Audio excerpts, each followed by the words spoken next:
آنے والی امت کی مفلسی کا اندیشہ نہ ہوتا تو میں ہر وہ ملک جو فتح ہوتا فاتح مجاہدین میں تقسیم کر دیتا، لیکن میں ہر مفتوحہ ملک کو آنے والی امت کے لیے ورثے میں چھوڑ جاؤں گا۔ یہودیوں نے شکست کھائی تو انہوں نے رسول کریم صلی اللہ علیہ وآلہ وسلم سے وفاداری کا اظہار شروع کر دیا۔ ایسے مظاہرے کیے جن سے پتہ چلتا تھا کہ مسلمانوں کی محبت سے یہودیوں کے دل لبریز ہیں۔ انہی دنوں جب رسول کریم صلی اللہ علیہ وآلہ وسلم خیبر میں ہی تھے، ایک یہودن نے آپ صلی اللہ علیہ وآلہ وسلم کو اپنے ہاں کھانے پر مدعو کیا۔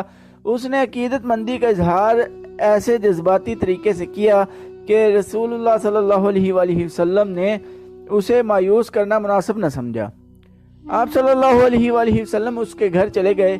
آپ صلی اللہ علیہ وآلہ وسلم کے ساتھ بشیر بن البارہ تھے۔ آنکھیں بچھائیں اور آپ صلی اللہ علیہ وآلہ وسلم کو کھانا پیش کیا۔ اس نے سالم دمبا بھونا تھا۔ اس نے رسول اللہ صلی اللہ علیہ وآلہ وسلم سے پوچھا کہ آپ کو دمبے کا کون سا حصہ پسند ہے؟ آپ صلی اللہ علیہ وآلہ وسلم نے دستی پسند فرمائی۔ یہودن دمبے کی دستی کاٹ لائی اور رسول خدا صلی اللہ علیہ وآلہ وسلم اور بشیر رضی اللہ عنہ بن البارہ کے آگے رکھ دی۔ بشیر رضی اللہ عنہ بن البارہ نے ایک بوٹی کاٹ کر منہ میں ڈال لی۔ رسول اکرم صلی اللہ علیہ وآلہ وسلم نے بوٹی منہ میں ڈالی مگر اگل دی۔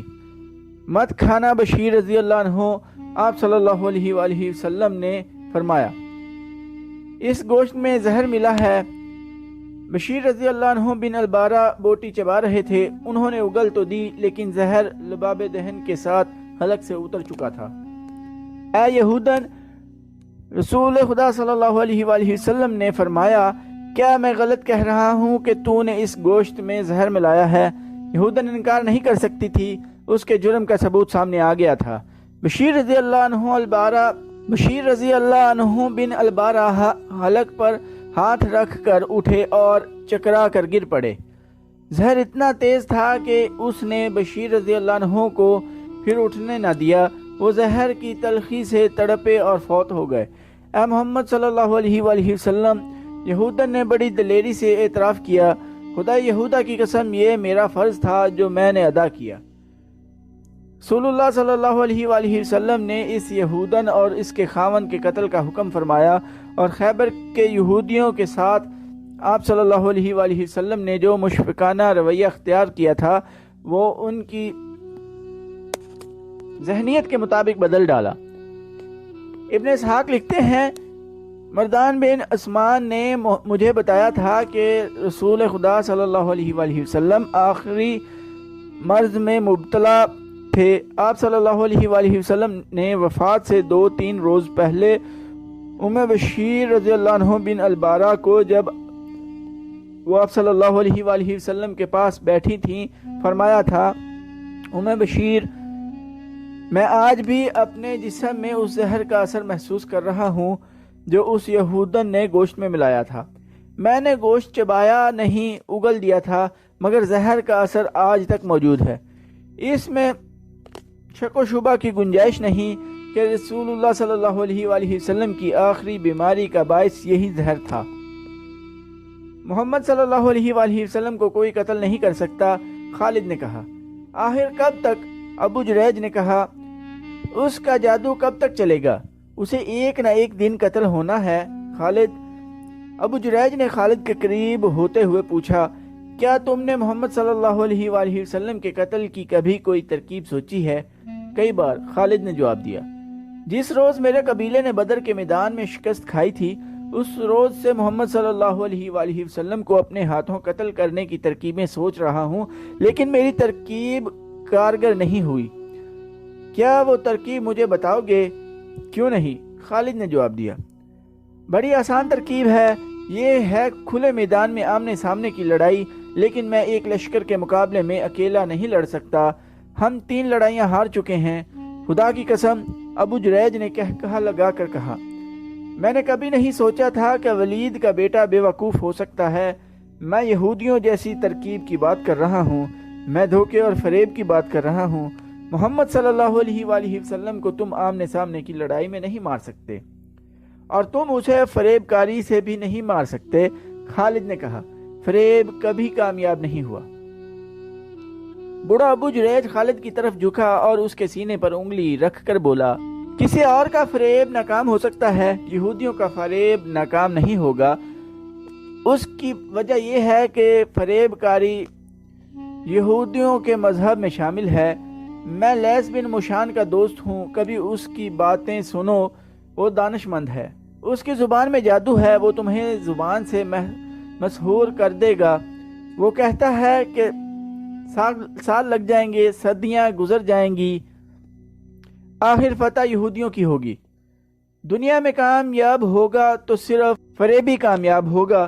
مسلمان ابھی تعداد میں تھوڑے ہیں، اس لیے ان میں اتفاق اور اتحاد ہے۔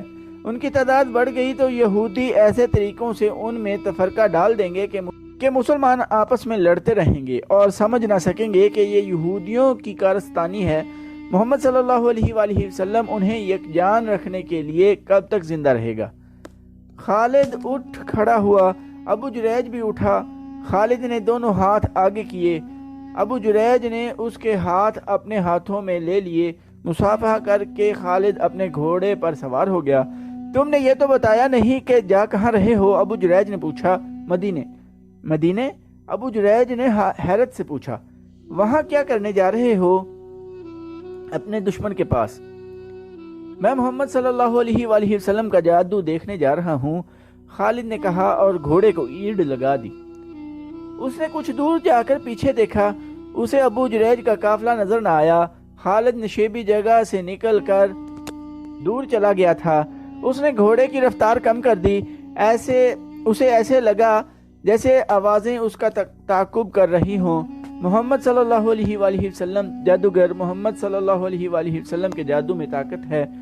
نہیں، اس نے سر جھٹک کر اپنے آپ سے کہا، لوگ جس چیز کو سمجھ نہیں سکتے اسے جادو کہہ دیتے ہیں، اور جس آدمی کا سامنا نہیں کر سکتے اسے جادوگر سمجھنے لگتے ہیں۔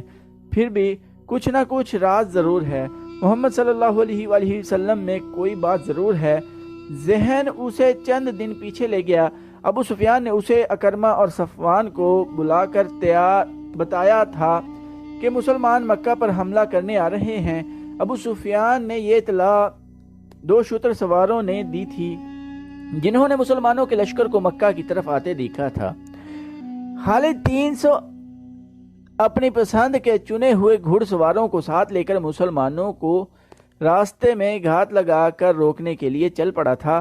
وہ اپنے اس جاں باز دستے کو سرپٹ دوڑاتا لے جا رہا تھا۔ اس کے سامنے 30 میل کی مسافت تھی۔ اسے بتایا گیا تھا کہ مسلمان قرہ الغیم سے ابھی دور ہیں۔ خالد اس کوشش میں تھا کہ مسلمانوں سے پہلے قرہ الغیم میں پہنچ جائے۔ مکہ سے 30 میل ایک پہاڑی سلسلہ تھا جو گھات کے لیے موزوں تھا۔ اگر مسلمان پہلے وہاں پہنچ جاتے تو خالد کے لیے جنگی حالات دشوار ہو جاتے۔ اس نے راستے میں صرف 2 جگہ دستے کو روکا اور گھوڑوں کو سستانے کا موقع دیا۔ اس نے 2 جگہوں پر اپنے گھڑ سواروں کو اپنے سامنے کھڑا کر کے کہا، یہ ہمارے لیے کڑی آزمائش ہے، اپنے قبیلے کی عظمت کے محافظ صرف ہم ہیں۔ آج ہمیں عزا اور حبل کی لاج رکھنی ہے، ہمیں اپنی شکست کا انتقام لینا ہے۔ اگر ہم مسلمانوں کو قرہ الغمیم کے اندر ہی روک کر انہیں تباہ نہ کر سکے تو مکہ پر مسلمانوں کا قبضہ ہوگا، ہماری بہنیں اور بیٹیاں ان کی لونڈیاں ہوں گی اور ہمارے بچے ان کے غلام ہوں گے۔ عزا اور حبل کے نام پر حلف اٹھاؤ کہ ہم قریش اور مکہ کی آن اور وقار پر جانے قربان کر دیں گے۔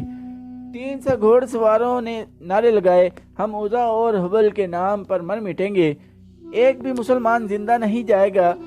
قرہ الغمیم کی وادی میں مسلمانوں کا خون بہے گا، مسلمان محمد صلی اللہ علیہ وآلہ وسلم کو زندہ مکہ لے جائیں گے، مسلمانوں کی کھوپڑیاں مکہ لے جائیں گے، کاٹ دیں گے، تباہ کر کے رکھ دیں گے۔ خالد کا سینہ پھیل گیا اور سر اونچا ہو گیا تھا۔ اس نے گھات کے لیے بڑی اچھی جگہ کا انتخاب کیا تھا۔ اس نے نہایت کارگر جنگی چالیں سوچ لی تھیں۔ وہ اپنے ساتھ صرف سوار دستہ اس لیے لایا تھا کہ وہ مسلمانوں کو بکھیر کر اور گھوڑے دوڑا کر لڑنا چاہتا تھا۔